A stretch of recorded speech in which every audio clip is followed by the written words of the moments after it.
Welcome back, elites. Today's a very special video for me to make because it's something I care about very much.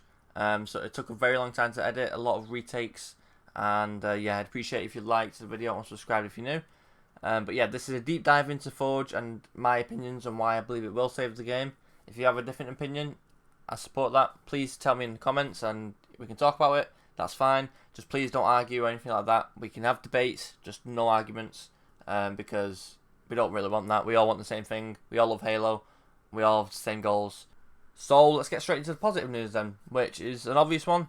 First topic, custom modes and maps. But the thing that's different this time around is there's a full dev team-esque system in the game, which comes with permissions, credit system. There's so much that comes with that, and it makes teams and studios work so much better because there's permissions that give roles, etc., etc. And the best part about this section or this topic is the copy protection, which makes it so if you build a map, no one can save that map and change it and then have it under their name.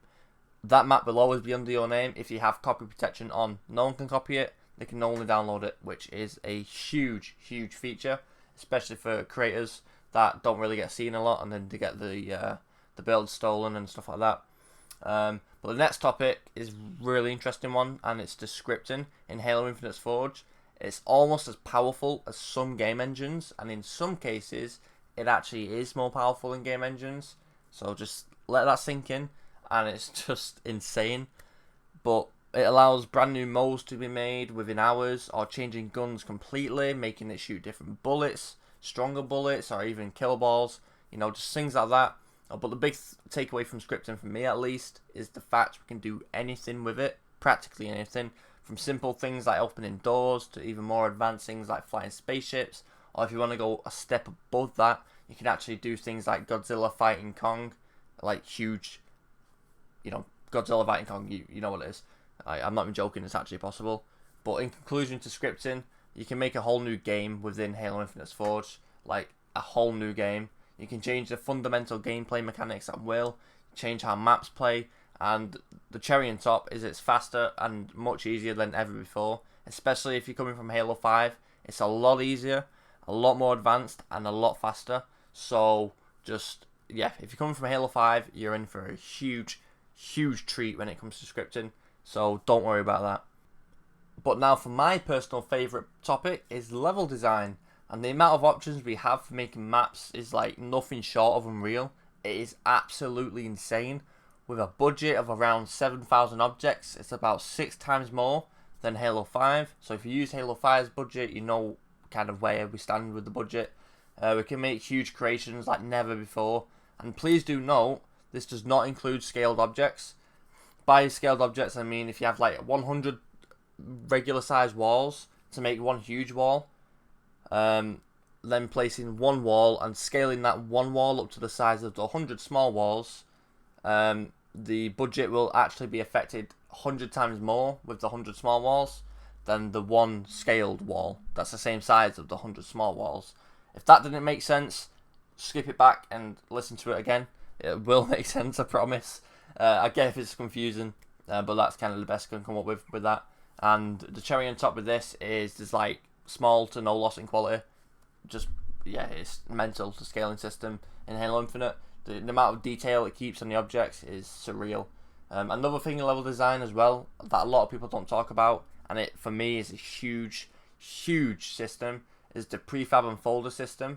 This means basically if there's an asset you want but it's not in the Forge menu, you can just go ahead and make it and then save it as a prefab, and you can use it in any of your future builds. And then on top of this, if you want to help out the community, like people that are just new to Forge and want to build a map real quick and just put a map together, you can actually save your prefabs, put them on a prefab sharing tab, which will be in the game with the content browser and stuff like that. So you put your prefab on there, people download it, and voila, they put it in the build, and you've helped them out. So that's for people that want to help out with prefabs and stuff like that, which again is absolutely huge. And the best part, the line between dev-made maps and community-made maps is no longer there. Like, you can make builds that look as good as dev-made maps. That's how good Forge is. We've seen it already, and it truly is a game changer, guys. Like, it really, really is. Back in Halo 5 days or Halo Reach days, you load into a Forge or a custom game map, and you just, no matter how good it is and how much work people put into that, you know it's a Forge built map. But now you go into a Forge map that's built really well, and you wouldn't be able to tell if a dev made it, or a dev team, or a Forge team. You just wouldn't be able to tell. That's how good Forge is. Like, 343 have blown me away with Forge. It is truly, truly surreal. Now, the biggest part of them all is the custom games browser. This is a feature I believe actually was added in MCC and made a huge, huge impact on customs. Like, it gives you the option to just search for a bunch of active custom games, tells you what it is, how many players are in there, what the ping is. But please do note, guys, this isn't launched until Season 3, so it's about 4 months after the launch of Forge, which is really a bummer. But once it's out, it's out. That's all I can say. Like, I'm not going to sit here and rant about it. Like, Forge is coming in November. I'm hyped. But don't worry, file share will be when Forge drops. Like, file share will be out when Forge drops, so you can go on there, download a map or a game mode you want to play, and just play it with your friends, set up your own custom game lobby, invite people from looking for group. And yeah, just have fun, man. Invite people, set up your own lobbies, and just have fun. That's what Halo's about, social games. We know this. So just go have fun. And I'm just going to say, Forge is truly a game changer, guys. You have no idea. If you haven't used it, you won't know. Watching these map builds, watching these script builds, it doesn't even come close to what Forge is capable of, because we don't even have the full access to Forge. Like, there's scripts missing, there's assets missing, there's buggy scripts, there's so much bugs and stuff. I cannot wait for November 8th. It's going to be insane. And, like, no matter how angry people are at 343, I get why the live service side and stuff like that is bad. We know this. That's not the point of today's video. This is Forge focused, and I want everyone to give Forge, the Forge team, the credit they deserve, because they have done a stellar job with Forge. And I'm not going to be here hating on everything, because that's not who I am, and that's not what I do. So, yeah.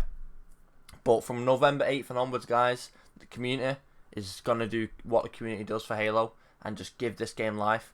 And we'll try our best. Everyone will try our best, from the people at Elite Force Studios. And yes, I promise we'll share more on our plans and roadmaps and stuff like that in the future. Sometime next week maybe, or something like that, depending on how things go. And yeah, I just can't wait for Forge, man. Like, back in Halo Reach or even Halo 3 days, customs were actually the main source of the player base and the content. Like, without those, like, you look at Halo 4 is a prime example of this. If Forge is shit and custom games is, like, just not great, it dies quite quick. Like, Halo 4's Forge, I think we can all agree, was pretty lackluster, and it just wasn't great.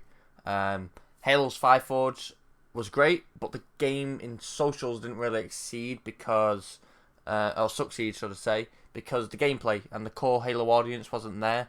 It was more of a competitive scene for Halo 5. They're trying the same thing with Halo Infinite, but the thing that's different with Halo Infinite is the core Halo audience. I think we can all agree it's the best gameplay we've had since Halo 3 in any Halo game. So we now have the best Forge tool in all of Halo, the best gameplay in over a decade, and the dedicated fan base that wants to see this game and this franchise succeed. And I'm telling you now, guys, this is the way. Nothing 343 released, no matter how much trailers, if Battle Royale comes out, nothing they release now will bring the hype back. But I'll tell you what will, all the YouTubers, all the content creators uploading all these videos, for one of those videos to go viral on custom games, and boom, hype gets built, everyone comes back. If one person tries it, and boom, that's it then, because there's multiple game modes and they're just not going to get bored. There's going to be endless content, and the game's just going to go so much better when Forge comes out. Like, I do not care about Season 3, I'm going to be completely honest, I do not care. Forge is what I care about, and that is going to be my passion when it comes out. And yeah, what Halo fan isn't going to play custom games in Halo Infinite? That's all I'll say. But that's all from me today, guys. This is kind of going off a script and a little off the head. So yeah, I hope it kind of give you a little insight and a little hope for Halo Infinite. That's kind of my goal. But if I didn't do that, I apologise. And yeah, stay safe. And I'll see you in the next one, guys. Peace.